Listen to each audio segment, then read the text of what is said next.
So, again, we'll come up with the first program that is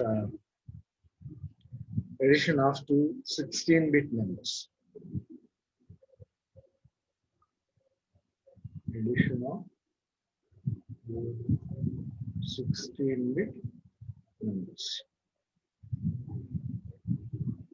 So, as it is a 8086 processor, okay, so we can add 16-bit numbers at one with one instruction.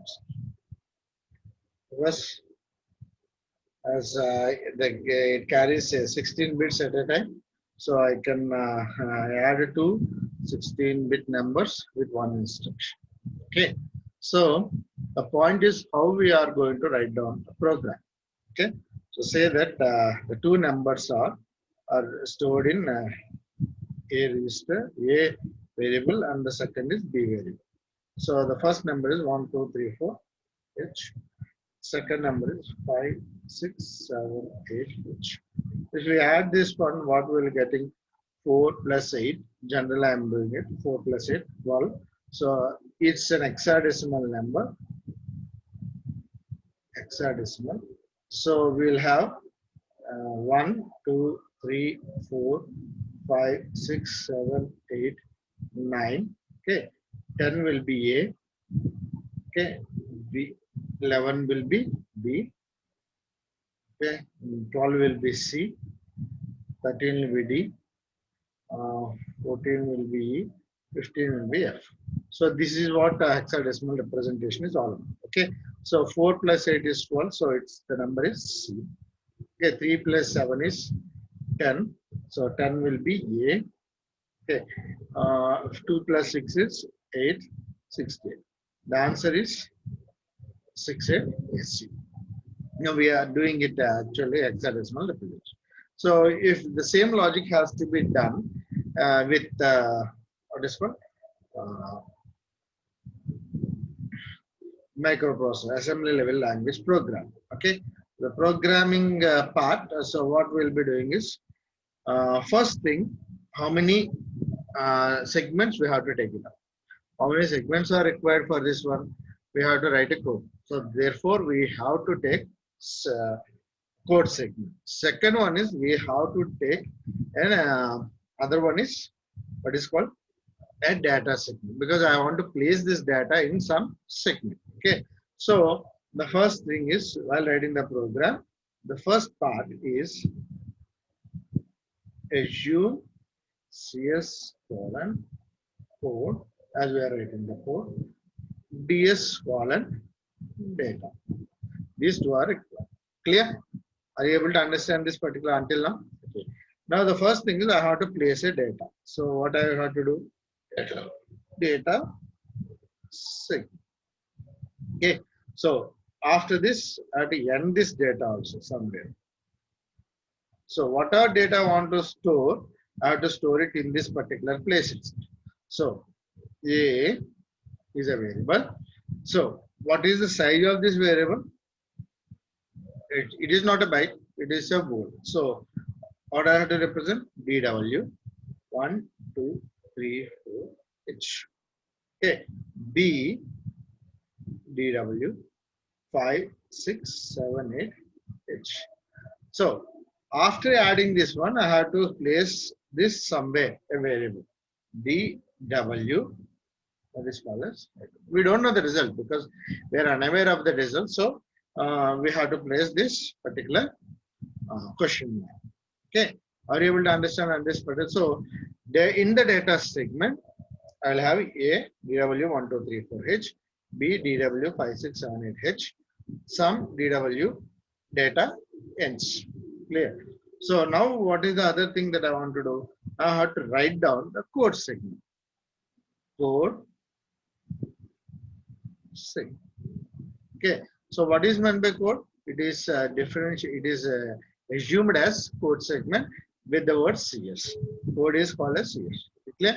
So now, is it necessary? Is it? Can I take it directly?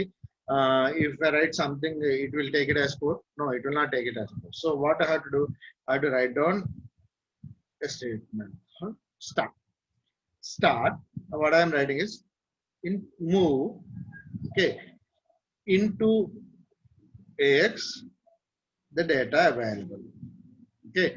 And move into DX the data which is there in X. Okay. Are you able to understand this particular logic? So there are three different ways of transfer. There is a memory, there are registers in our 8086. So data transfer, okay, data transfer can happen in three different ways. In three different ways. Ways are, that is memory to register,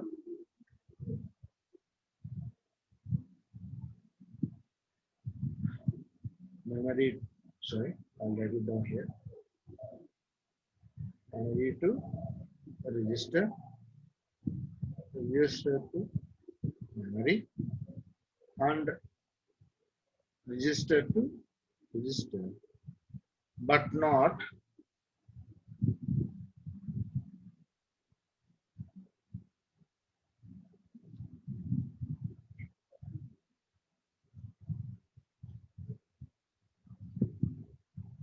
memory to memory.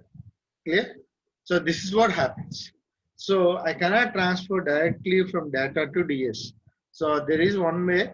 I will transfer the data which is stored in data to AX, and then from data to from that register to DS. Clear? So that's the reason we have two different steps, like move the data. Okay. So where is it available? The data is available in A. So what I will be doing? Move into AX the data available in A. Move into BX the data available in B variable. Clear? Other than the so AX data will be A data the data available in variable A is moved into X. The data available in B will be moved into BX. Now I will say add AX comma BX. What is this instruction gives us? Instruction gives us AX plus BX will move the data into AX register. Okay. So now what I will be doing? Move in sum comma AX. That is, I am moving this data which is available in AX to sum variable.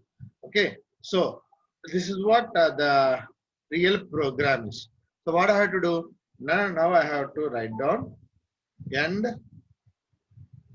start. Okay, end start. This is the main program, and this the point where end start means it is the ending of the particular program. So what I have to end again? That is code end starts. So this is all about simple program. So if I add this thing, what I have to get? The available data will be 68 ACH in sum. You take a number of things like this, number of things, you can achieve this type of program. Clear? Are you able to understand? Thank you.